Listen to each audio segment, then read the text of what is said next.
so Aquascan, Connor, what is this? Aquascan. This is the project that we're going to be approaching for seabed mapping, both deep sea and shallow seabed mapping. Okay, so seabed mapping, for someone like myself who doesn't know what that is, what do you mean by seabed mapping? Sure, yep. So really, it's going to be a drone, a submersible drone that's going to be mapping the sea floor around wherever the SeaPods are going to be deployed.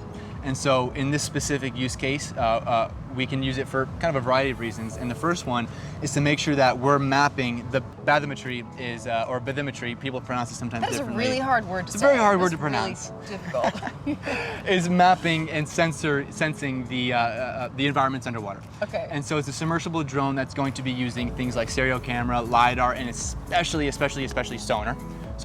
Okay. To understand the depths, but then literally map that ocean floor. Almost think of it as we're creating the Google Maps of the surrounding ocean areas. So not only when we're ocean builders getting ready to deploy our SeaPods, right, we know we're deploying them in a safe area where there's enough sandy, murky, mucky seabed that we're not going to be sticking a SeaPod on a coral reef and destroying it. Again, we are completely neutral with what we're doing, if not positive and symbiotic with what we're doing. Which is huge, and I can't stress enough how many developments fail to do this, right, which is super, really awesome for people who care about this stuff.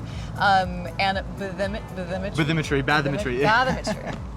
But awesome that it does this. So how exactly, you mentioned kind of how it works.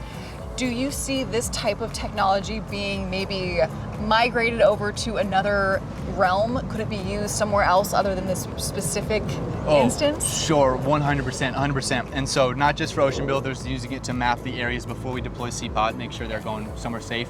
Now for you, if you're living out under a SeaPod and you just want to always monitor or kind of be aware of what does my surrounding environment look like? I mean, you can walk out on your lawn, and if you're living on land, and you can see what the lawn looks like. Very simple with your eyes. You can't quite do that when you're on the ocean. You can't really see through the water to see what the seafloor looks like.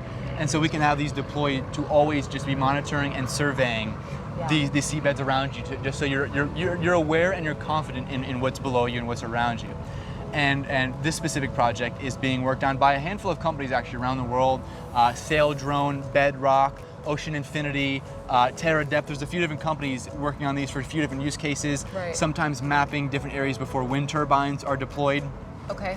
Think of replace wind turbine with a SeaPod. Similar thing, surveying the area before you deploy the actual structure, make sure it's going to be not harmful. But really, the thing with seabed mapping is, you may have heard this before, we've explored less than 10% of our oceans. Wow. We know even less about the 10% that's even been explored. We've just explored. We don't really understand and have surveyed exactly. We almost know more about outer space and Mars than we do about, more about Mars than we do about what's below the ocean surface. And so there's a handful of companies, now us included, that are going to be contributing to open source databases of seabed maps to just build one universal kind of Google Maps of all the oceans. I mean, 75% of our world. That is very cool. Like, to me, that kind of blows my mind that, obviously we can't even imagine or think about mapping the entire ocean right now. Because again, you're right. It's not like it's, the land, like the topography we can kind of do fairly easily. We've sort of nosed around a lot of the bits.